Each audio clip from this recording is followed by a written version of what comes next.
안녕하십니까. 최진의 세상 사는 얘기입니다. 오늘은 북방 설계자 박철원이 핵 재배치 카드를 꺼내 중과 북핵을 담판하라, 이런 주제로 말씀드렸습니다. 여기 있는 이 사진은 박철원 전 장관이죠. 지난 8월 21일 중앙일보 기획취재팀이 한반도 복지통일재단 박철원 이사장과 인터뷰하는 장면입니다. 그 인터뷰는 방금 했던 중과 북핵을 담판하라는 그런 주제가 되겠습니다. 지난 8월 21일 중앙일보 기획취재팀 강태화, 정영교, 정진우, 박현자 기자가 한반도 복지통일재단 박철원 재단 이사장을 방문해서 1988년 3월 취임한 노태우 대통령이 청와대 정책보좌관이던 자신에게 내렸던 비공개 지시 내용을 한중 수교 30주년을 기념해서 그 당시 중국과 수교를 해야만 했던 사실의 진위를 파악하기 위해서 기획을 했습니다. 다시 말씀드리자면 그때까지 4마리 영으로 분류되는 한국, 싱가포르, 대만, 홍콩 중에 대만과의 수교관계를 폐기하고 다시 중국과 수교해야만 했던 외교 현실을 박철원 이사장을 통해서 한중 수교의 진위를 파악하기 위한 인터뷰였습니다. 북한을 개혁 개방으로 끌어내기 위해서는 반드시 넘어야 할 산이 북한과 혈맹인 중국과의 외교관계 수립이 있다고 하겠습니다. 그 때문에 당시 북방 설계자 박철원 이사장과 한중수교 30주년을 기념해서 중앙일보 기획 취재팀과 인터뷰를 하는 이유입니다. 북한의 개방을 목표로 역사상 처음으로 중국과 대등한 위치에서 자주 외교를 수행할 계기를 만들어 달라던 노태우 전 대통령 지시는 1989년 베를린 장벽 붕괴와 이듬해 구소련 해체 등과 맞물려 진행했던 북방 정책의 시작점이 되었습니다. 이를 주도했던 박 이사장이 3시간에 걸쳐 인터뷰를 했습니다. 박 이사장은 30년 전에도 중국이 결국 인도 태평양 진출하고 미국과 함께 G2가 될 것이란 예상했지만 이렇게 빨리 패권 경쟁이 이루어질 줄은 몰랐다고 이렇게 하면서 그로 인해서 중국이 대한민국 정부와 국민을 일종의 주정관계 또는 갑을관계로 여기는 잘못된 인식에서 아직도 벗어나지 못하고 있기 때문에 지금 한중 관계가 갈등과 시를 겪고 있는 것이 이렇게 강조했습니다. 여기서 더 생각해 볼 문제는 지난 5년 동안 문재인 정부 때문에 생각을 지울 수가 없습니다. 너무 친중 정치에 치우치기 때문에 3불 2단까지 해야 했던 그런 비참한 현실이었습니다. 스스로 이렇게 문 대통령이 그렇게 했다는 것은 정말 국민으로부터 공을 지금 사고 있는 이유입니다. 노태우 정부는 한중 수교의 핵심 목표 중 하나가 북한 비핵화였던 것이 사실이라고 힘주어 말했습니다. 그렇다면 목표를 달성했다고 평가할 수 있습니까?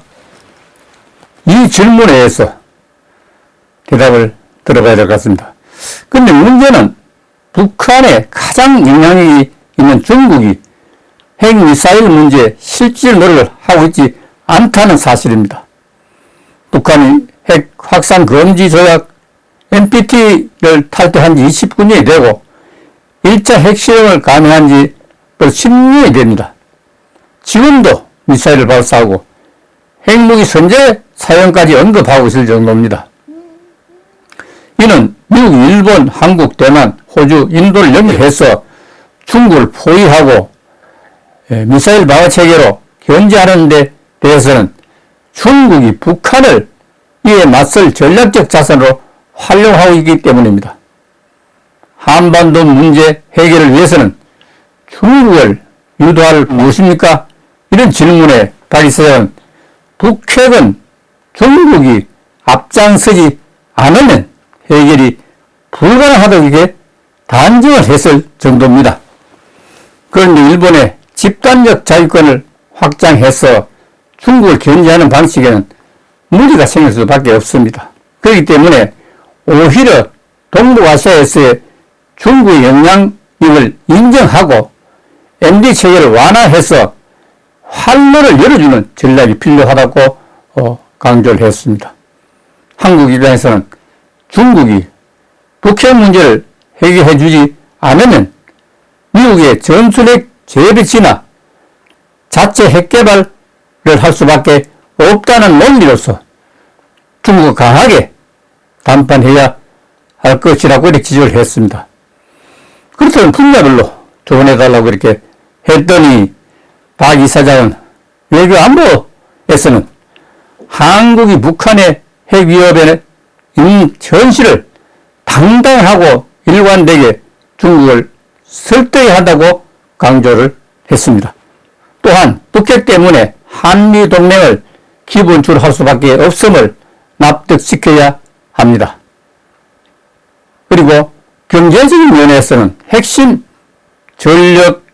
전략물자에 대한 중국 의존도를 줄이고 가치를 공유하는 국가들과 공급망을 재구축해야 한다고 했습니다. 그리고 치포와 관련해서는 가치동맹의 불가피성을 설명해야 한다고 지적을 했습니다. 특히 사회문화적 교류를 통해서 양국 국민 정부 간 무너진 신뢰를 회복해야 한다면서 양국은 이사갈 수 없는 이웃이기 때문에 공동 번영해야 한다는 필연적 역사인식을 공유해야 한다고 박 이사장은 강조하고 있습니다. 그 회고로 바른 역사를 위한 정원에서도 대북 문제도 청와대 밀실에서 몇 사람들이 추진한다고 뒤에서 말하는 모양인데 비밀 외교도 할 수 있고 그보다 더한 것도 할 수 있다고 이렇게 하면서 박 이사장에게 힘을 실어준 노 전 대통령 발언을 소개하기도 했습니다. 한국 외교가 눈치를 본다는 지적도 있다고 하니까 박 이사장은 30년 전 중국 눈치를 볼 필요가 없었다고 합니다. 한국이 먼저 소련과 국교를 정상화하고 북한과 동시 유엔 가입을 했기 때문에 조급할 이유가 없습니다. 오히려 중국이 한국과 수교하지 않을 수밖에 없었던 상황이라고 이렇게 강조를 했습니다. 옳은 지적입니다. 그리고 윤석열 정부의 대중외교는 어떻게 평가해야 하나 하는 질문에 박 이사장은 자유, 인권, 평화, 복지 등 보편적인 가치를 추구하는 가치 외교는 여러 부담과 어려움이 있을 수밖에 없다고 하면서 다만 이 방향으로 무게추를 옮겨야 한다고 이렇게 현실을 인정해야 한다고 강조를 했습니다. 그렇더라도 한중이 현실적으로 경제, 사회, 문화적으로 상호 의존도가 높기 때문에 한국의 불가피한 입장을 중국에 설명해서 납득시키고 균형, 조화점을 찾아가는 것이 어려운 과제로서 이 부분이 더 중요해질 것이라고 생각한다고 했습니다. 사실 30년 전 중국이 정치적으로 민주화로 나아가고 인권을 신장시키는 방향으로 보편적 가치를 추구할 것이라고 이렇게 예상을 했었는데 완전히 빗나갔다고 이렇게 말을 했습니다. 대북 정책을 어떻게 조언을 할 것인가 했더니 박 이사장은 안보는 강력하고 완벽해야 하지만은 대북 정책은 유연해야 한다고 했습니다. 북한이 한반도의 반쪽을 시료 지배하는 실체임을 인정하고 공전을 전제로 해야 한다고 하면서 정권과 무관하게 어떤 경우에 인도적 지원은 개선해 나가며 북한을 대화의 장을 걸어 들여도록 노력해야 한다고 했습니다. 또 지속 가능한 대북 정책 추진을 위해서는 여야 비정부 기구 NGO를 활용하고 성장년층을 포함한 민간 고위급 자문기구가 필요할 것이라고 하면서 국민적으로 합의된 대북정 기조가 있어야 지속 가능한 대북 정책도 가능하기 때문에 이 점을 강조했습니다. 그러니까 안보는 강요 완벽해야 하고 그 대신에 대북 정책은 유연하게 하는 방법을 찾아라 하는 그렇게 결론 줄 수 있겠습니다. 감사합니다.